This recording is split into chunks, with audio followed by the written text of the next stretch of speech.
மற்றும் கோவை மாவட்டங்களுக்கு இன்றும் ரெட் அலர்ட். அதிக கனமழை நீடிக்க வாய்ப்பிருப்பதால் உதகையில் அனைத்து சுற்றுலா தலங்களும் மூடல்.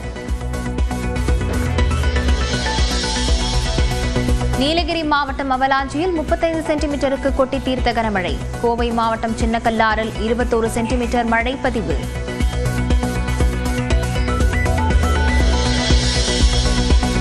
நெல்லை, தேனி, தென்காசி, கன்னியாகுமரி மாவட்டங்களில் இன்று மிக கனமழை பெய்ய வாய்ப்பு.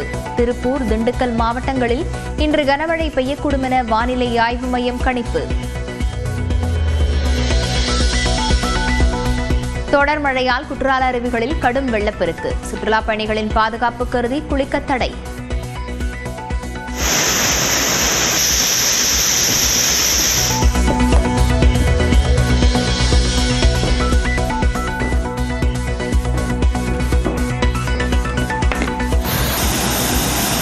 கெலவரப்பள்ளி அணையில் வீசிய பலத்த காற்றால் புயல் போல் சுழன்று மேலெழும்பிய நுரை. ரசாயன கழிவுகளால் பொங்கி வழியும் நுரையால் வாகன ஓட்டிகள், பொதுமக்கள் அவதி. டாஸ்மாக் வழக்கு காரணமாகவே பிரதமரை முதலமைச்சர் சந்தித்ததாக எதிர்க்கட்சித் தலைவர் எடப்பாடி பழனிசாமி மீண்டும் குற்றச்சாட்டு. அமலாக்கத்துறை சோதனையால் திமுக அச்சமடைந்திருப்பதாகவும் விமர்சனம். அதிமுகவின் முறைகேடுக்காக திமுக ஏன் மத்திய அரசுடன் சமரசம் செய்ய வேண்டும் என முதலமைச்சர் மு க ஸ்டாலின் கேள்வி.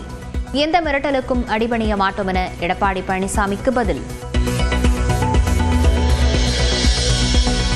துபாயிலிருந்து சென்னை வந்த விமானம் மீது விழுந்த லேசர் லைட் ஒளி. விமானி சாமர்த்தியமாக செயல்பட்டு விமானத்தை பத்திரமாக தரையிறக்கினார்.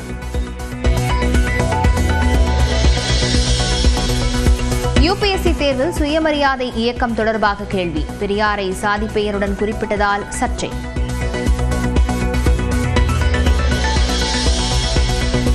ஐபிஎல் தொடரின் கடைசி போட்டியில் குஜராத்தை வீழ்த்தி ஆறுதல் வெற்றி பெற்ற சிஎஸ்கே. ஓய்வு குறித்து யோசித்து முடிவெடுப்பேன் என தோனி விளக்கம்.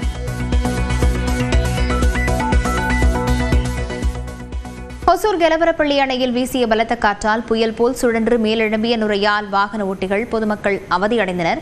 இதுகுறித்த விவரங்களுடன் செய்தியாளர் செல்வா இணைந்திருக்கிறார். செல்வா, இதனை சரி செய்வதற்காக அதிகாரிகள் ஏதாவது நடவடிக்கை மேற்கொண்டிருக்கிறார்களா? நிச்சயமாக லாவண்யா, ஒசூர் கெலவரப்பள்ளி அணை அருகே வீசும் பலத்த காற்றுக்கு சுழன்று செல்லும் மேலெழும்பி சுழன்று சென்று வருகிறது நுரைகள். ஒசூர் கெலவரப்பள்ளி அணைக்கு கனமழை காரணமாக கடந்த சில நாட்களுக்கு முன்பாக 2200 கன அடி நீர்வரத்தாக இருந்தது. அணையின் பாதுகாப்பு கருதி வெளியேற்றப்பட்ட நிலையில் அந்த நேரத்தில் அணையில் இருந்து குவியலாக ரசாயன நுரைகள் அருகே இருந்த தரைப்பாலத்தை மூழ்கடித்தது. அதைத் தொடர்ந்து நீர்வரத்து குறைந்ததால் ஆற்றில் செல்லும் ரசாயன நுரைகள் அளவு மட்டும் குறைந்தபாடில்லை. இதனால் அப்பகுதியில் கனத்த காற்று வீசி வருகிறது. இந்த நிலையில் இன்று ரசாயன நுரைகள் ஆற்றில் அதிக அளவு செல்கிறது. இன்றும் காலை நிலவரப்படி அணைக்கு 801 கனஅடியாக இருக்கிறது. 801 கனஅடி நீரும் அப்படியே வெளியேற்றப்பட்டு வரும் நிலையில இந்த தொடர்ந்து இந்த நுரைகளானது அதிகப்படியாக காற்று மூலம் வீசி அருகே இருக்கிற விளைநிலங்களில் விழுவதால் மற்றும் பொதுமக்கள் நடந்து செல்லும் வாகன ஓட்டிகள் மீதும் விழுவதால் கண்ணெரிச்சல் உண்டாவதாக அப்பகுதி மக்கள் தெரிவிக்கிறார்கள்.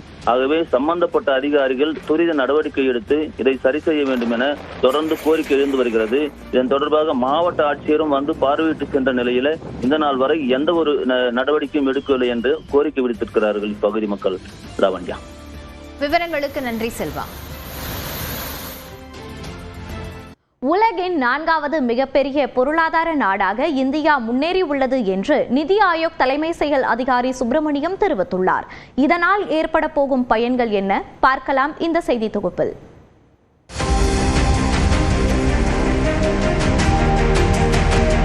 2019ஆம் ஆண்டு இங்கிலாந்து மற்றும் பிரான்ஸை பின்னுக்கு தள்ளி உலகின் 5வது மிகப்பெரிய பொருளாதார நாடாக இந்தியா மாறியது. இதன் அடுத்த கட்ட பாய்ச்சலாக தற்போது ஜப்பானை பின்னுக்கு தள்ளிய இந்தியா உலகின் 4வது மிகப்பெரிய பொருளாதார நாடாக முன்னேறியுள்ளது. டெல்லியில் நடைபெற்ற நிதி ஆயோக் அமைப்பின் 10வது நிர்வாக கவுன்சில் கூட்டத்திற்கு பிறகு செய்தியாளர்களை சந்தித்த அதன் தலைமை செயல் அதிகாரி BVR சுப்பிரமணியம், மொத்த உள்நாட்டு உற்பத்தி அடிப்படையில் நாணய மாற்று விகிதங்களை பொறுத்து அமெரிக்கா, சீனா, ஜெர்மனிக்கு அடுத்தபடியாக இந்தியா 4வது இடத்தை பிடித்துள்ளது என்றார். இந்த தரவுகளை IMF எனப்படக்கூடிய சர்வதேச நாணய நிதியம் வழங்கி இருப்பதாக கூறியவர், அடுத்த 2.5 ஆண்டுகளில் இந்தியா 3ஆம் இடத்திற்கு முன்னேறும் என்றும் கூறினார். We are the fourth largest economy as I speak. We are a $4 trillion economy as I speak. And this is not my data, this is IMF data. India today is larger than Japan. So it's only the United States, China and Germany which are larger. And if we stick to what is being planned, what is being thought through, it's a matter of another 2.5 to 3 years, we would become the third largest economy. இந்தியாவின் பொருளாதாரம் $4 trillion, அதாவது இந்திய ரூபாய் மதிப்பில் சுமார் 340 லட்சம் கோடியாக உள்ளது. இதனால் இந்தியாவில் பன்னாட்டு நிறுவனங்கள் அதிக அளவில் முதலீடு செய்யக்கூடிய சூழல் ஏற்பட்டுள்ளது. மேலும் உலகளாவிய வர்த்தக விதிகளை அமைப்பது, காலநிலை மாற்றம் தொடர்பான பேச்சுவார்த்தைகள் ஆகியவற்றில் இந்தியாவின் கை ஓங்கி இருக்கும். தொழில் முனைவோருக்கான சாதகமான சூழலும் ஏற்படும் என்பதால் வேலை வாய்ப்புகளும் அதிகரிக்கும். குறிப்பாக பசுமை எரிசக்தி, சேவைகள் துறை போன்ற துறையில் அதிக வருவாயை உருவாக்கும் என்றும் எதிர்பார்க்கப்படுகிறது.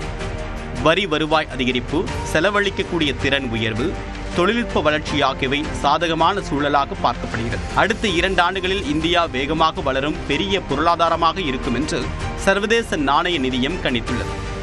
அதாவது இந்திய பொருளாதாரத்தின் வளர்ச்சி விகிதம் 2025ஆம் நிதியாண்டில் 6.2%ஆகவும் 2026இல் 6.3 விழுக்காடாகவும் இருக்கும் என்று எதிர்பார்க்கப்படுகிறது.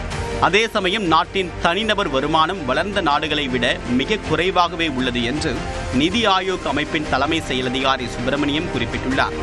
சமத்துவமின்மை சவாலாக இருப்பதாக கூறியவர், சுகாதாரம், கல்வி மற்றும் உள்கட்டமைப்புகளில் குறிப்பிடத்தக்க முன்னேற்றம் தேவைப்படுவதாகவும் தெரிவித்துள்ளார். இந்நிலையில் இந்தியாவிற்கு முந்தைய இடத்தில் உள்ள ஜெர்மனியின் பொருளாதாரம் $4.74 டிரில்லியன் உள்ளது.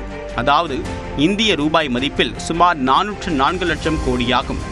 அதேபோன்று 2ஆம் இடத்தில் உள்ள சீனாவின் பொருளாதார மதிப்பு 1637 லட்சம் கோடியாக உள்ளது. 30.51 டிரில்லியன் அதாவது இந்திய ரூபாய் மதிப்பில் 2598 லட்சம் கோடியுடன் முதலிடத்தில் உள்ள அமெரிக்காவின் பொருளாதார மதிப்பு இந்தியாவை விட 7 மடங்கு அதிகமாகும். நடப்பாண்டு ஐபிஎல் தொடரை ஆறுதல் வெற்றியுடன் நிறைவு செய்திருக்கிறது சென்னை சூப்பர் கிங்ஸ். அடுத்த ஐபிஎல் தொடரிலும் தோனி விளையாடுவாரா? வெற்றிக்கு பிறகு அவர் கூறியது என்ன என்பதை இந்த தொகுப்பில் பார்க்கலாம். குஜராத்தின் அகமதாபாத்தில் உள்ள நரேந்திர மோடி மைதானத்தில் சென்னை அணி தன்னுடைய கடைசி போட்டியில் விளையாடியது. இந்த போட்டியில் புள்ளிப்பட்டியலில் முதலிடத்தில் உள்ள குஜராத் டைட்டன்ஸ் அணியை கடைக்கோடியில் உள்ள சென்னை அணி எதிர்கொண்டது. டாஸ் வென்ற சிஎஸ்கே கேப்டன் தோனி முதலில் பேட்டிங்கை தேர்வு செய்தார். இதையடுத்து களமிறங்கிய சென்னை அணி 20 ஓவர் முடிவில் 5 விக்கெட் இழப்பிற்கு 230 ரன்களை குவித்தது. அதிகபட்சமாக டெவால் பிரவேஸ் 23 பந்துகளுக்கு 57 ரன்களை விளாசினார்.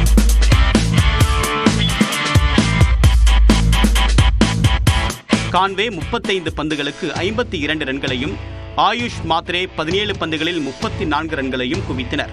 இதன் மூலமாக 2010, 2008, 2023ஆம் ஆண்டுகளுக்கு பிறகு தன்னுடைய ஐபிஎல் வரலாற்றில் 4வது அதிகபட்ச ரன்களை சிஎஸ்கே குவித்தது. 231 ரன்கள் எடுத்தால் வெற்றி என்று அடுத்து களமிறங்கிய குஜராத் அணி சிஎஸ்கேவின் பந்து வீச்சால் திணறி அடுத்தடுத்து விக்கெட்டுகளை இழந்தது. 18வது ஓவரிலேயே அனைத்து விக்கெட்டுகளையும் இழந்து 147 ரன்களுக்கே அந்த அணி சுருண்டது. இதனால் 83 ரன்கள் வித்தியாசத்தில் சென்னை அணி அபார வெற்றி பெற்றது. அதிகபட்சமாக அன்ஷுல் காம்போஜ் மற்றும் நூர் முகமது தலா 3 விக்கெட்டுகளையும், ஜடேஜா 2 விக்கெட்டுகளையும் எடுத்தனர். அபார வெற்றி பெற்ற போதிலும் புள்ளிப்பட்டியலில் முதல் முறையாக கடைசி இடத்துடன் சீசனை சென்னை சூப்பர் கிங்ஸ் அணி நிறைவு செய்தது. கடைசி ஆட்டத்தின் டாஸின் போது தன்னுடைய கிரிக்கெட் பயணத்தின் கடைசி கட்டத்தில் இருப்பதாக தோனி கூறினார். இதனால் போட்டி முடிந்ததும் அவர் ஓய்வை அறிவித்து விடுவாரோ என்ற பதற்றத்துடன் தோனி ரசிகர்கள் இருந்தனர். பலரும் மைதானத்தை விட்டு போகாமல் அமர்ந்திருந்தனர். குஜராத் அணியை வீழ்த்திய பிறகு பேசிய தோனி, ஓய்வு குறித்து 2 அல்லது 3 மாதங்களுக்கு பிறகுதான் முடிவெடுப்பேன் என்று கூறினார்.